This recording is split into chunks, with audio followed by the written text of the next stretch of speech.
10월 7일 새벽 기도회를 시작하겠습니다. 기도하겠습니다.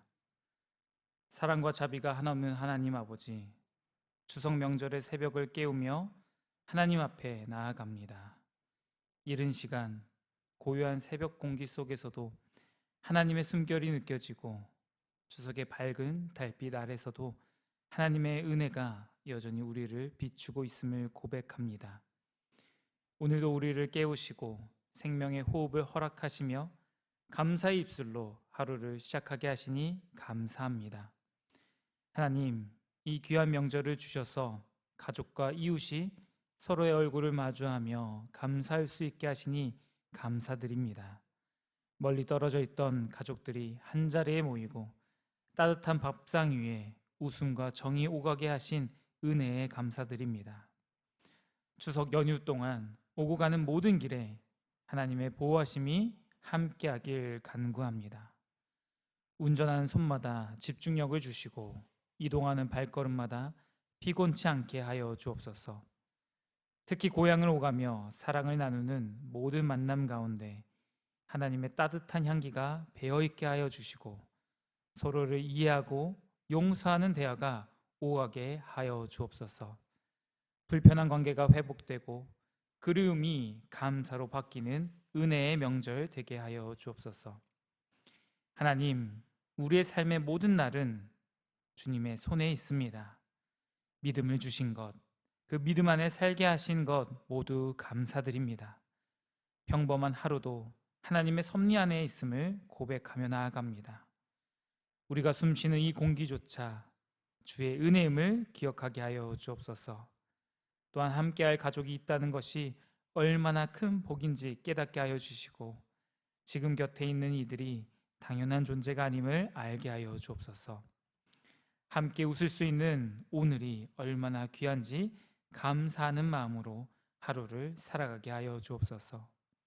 하나님, 과거의 은혜를 감사하고 또한 지금의 은혜를 감사하며 아직 오지 않은 미래의 은혜를 미리 감사하는 믿음을 주옵소서.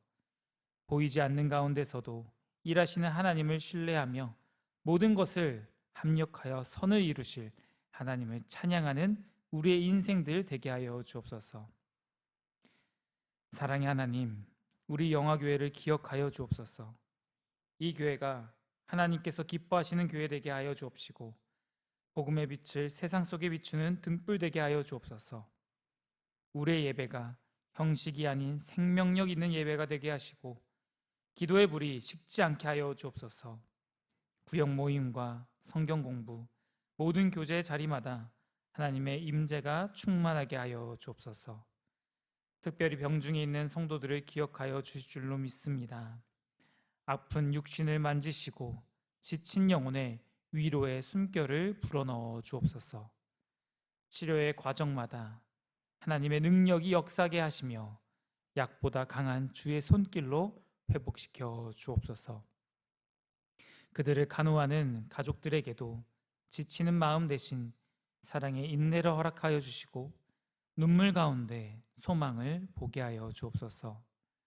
그들의 고통이 믿음의 간증으로 피어나게 하여 주옵시고 그 간증이 또 다른 생명을 살리는 통로 되게 하여 주옵소서.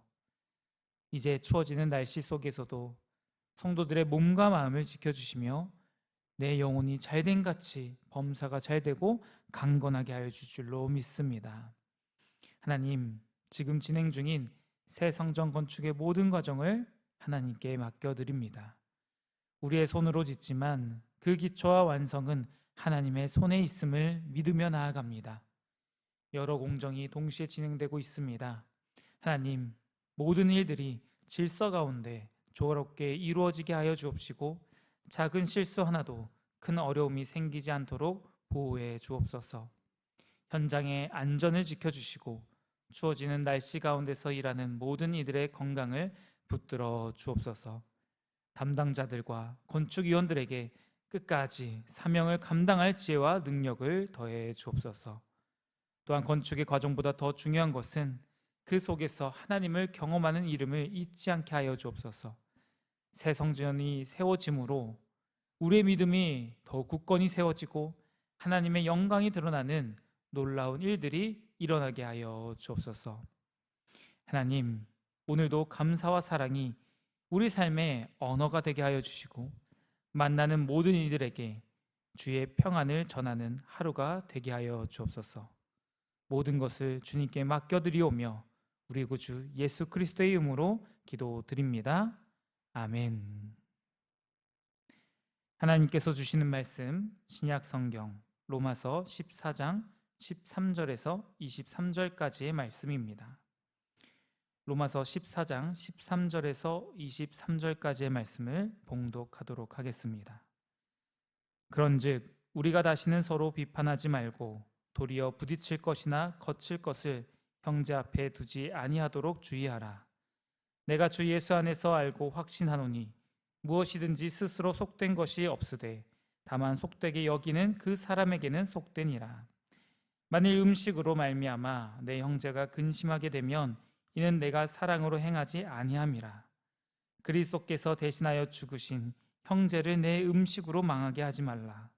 그러므로 너희는 선한 것이 비방을 받지 않게 하라.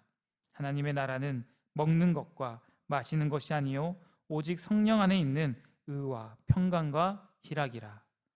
이로써 그리스도를 섬기는 자는 하나님을 기쁘시게 하며 사람에게도 칭찬을 받느니라.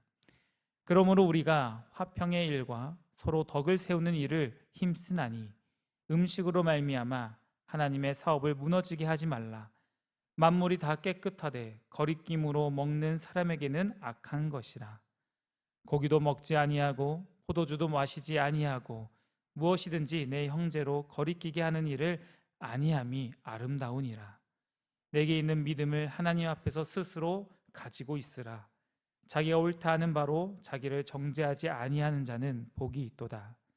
의심하고 먹는 자는 정죄되었나니 이는 믿음을 따라 하지 아니하였기 때문이라. 믿음을 따라 하지 아니하는 것은 다 죄니라.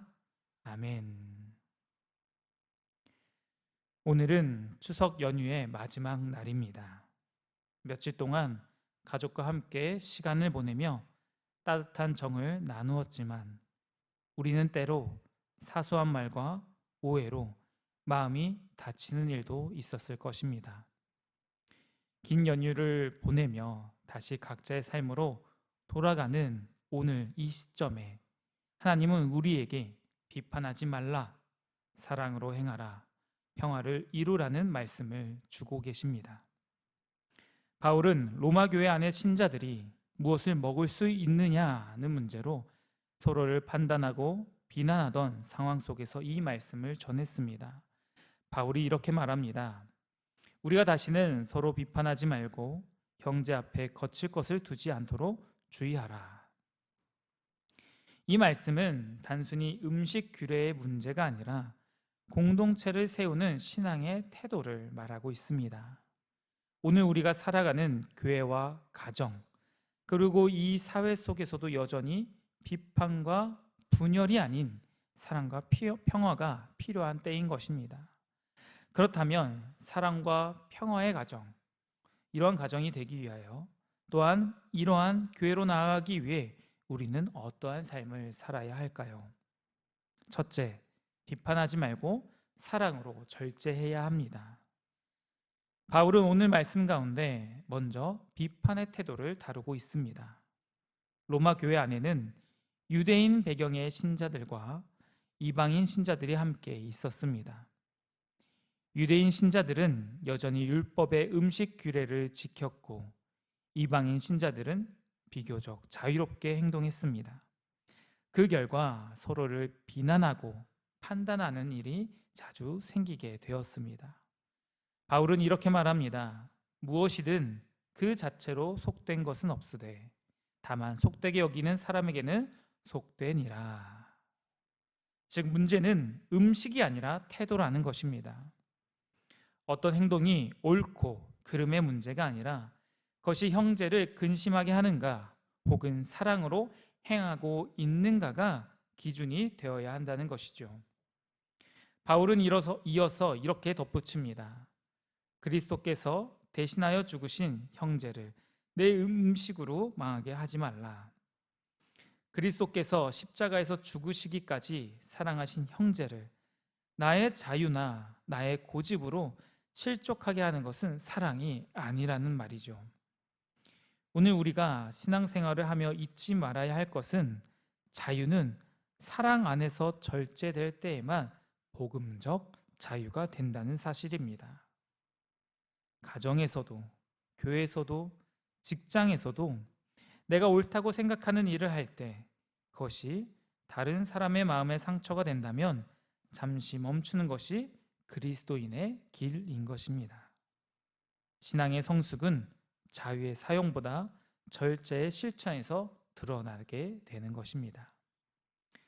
둘째, 하나님 나라의 본질은 의와 평강과 희락임을 기억해야 합니다. 바울은 하나님 나라의 본질이 무엇인지를 다음과 같이 말하고 있습니다. 하나님의 나라는 먹는 것과 마시는 것이 아니요 오직 성령 안에 있는 의와 평강과 희락이라. 당시 사람들은 무엇을 먹느냐가 신앙의 척도라 생각했다고 합니다. 그러나 바울은 하나님의 나라는 외형이 아니라 관계라고 말하고 있습니다. 그리스도 안에서 하나님과 바른 관계를 맺을 때 의가 세워지고 이웃과 화목할 때 평강이 이루어지며 성령 안에서 감사와 기쁨이 넘칠 때 희락이 피어나는 것입니다. 이것이 교회의 본질이며 하나님 나라의 질서인 것입니다. 추석 연휴를 지나며 가족 간의 관계를 다시 돌아보기 원합니다. 우리가 나눈 음식보다 더 중요한 것은 서로에 대한 사랑과 존중입니다. 음식이 아니라 말 한마디의 온유함이 평화를 세움을 기억해야 합니다. 하나님 나라는 무엇을 먹었는가가 아니라 누구와 화목했는가에 있다는 것입니다. 셋째, 평화를 세우고 믿음으로 행해야 합니다.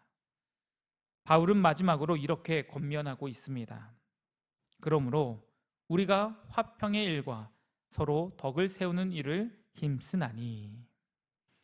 공동체의 성숙은 자유의 크기로 결정되지 않고 배려의 깊이로 결정됩니다. 그리스도인은 나의 자유로 형제를 실족시키지 않기 위해 기꺼이 멈출 줄 알아야 합니다. 고기도 먹지 않고 포도주도 마시지 않겠다는 바울의 고백은 자신의 권리를 포기함으로 사랑을 지켜내는 모습입니다. 또한 그는 이렇게 덧붙입니다. 믿음을 따라하지 아니하는 것은 다 죄니라.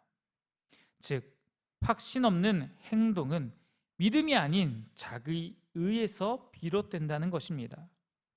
오늘 우리에게도 같은 교훈이 주어집니다. 신앙의 기준은 무엇이 옳으냐가 아니라 그리스도를 닮았느냐입니다.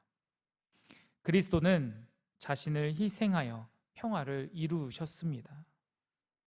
그분의 제자인 우리는 평화를 만드는 사람으로 부름 받았습니다. 이제 추석 연휴가 끝나갑니다. 아직 대체 공휴일과 한글날이 남았지만 다들 각자의 집으로 돌아가고 또한 이제 각자의 일터로 돌아가고 계실 것입니다. 짧은 시간이었지만 가족과 교회 또한 이웃 속에서 마음이 불편했던 순간들이 있었다면 오늘 이 말씀을 붙들고 화해와 평화를 선택하시길 소망합니다. 하나님의 나라는 먹고 마시는 것이 아니라 의와 평강과 희락입니다. 하나님 나라는 오늘 우리의 식탁에서도 대화 속에서도 작은 양보 속에서도 자라날 것입니다. 판단을 멈추고 사랑으로 걸음을 옮기는 우리 모두 되기를 소원합니다. 기도하겠습니다. 하나님 아버지, 우리의 말과 행동이 형제를 넘어뜨리지 않게 하시고 사랑과 절제와 평화로 하나님의 나라를 세워가게 하여 주옵소서. 추석 연휴를 마치는 오늘 우리의 마음에 성령 안에 의와 평강과 희락을 새롭게 부어 주옵소서. 예수 그리스도의 이름으로 기도드립니다. 아멘.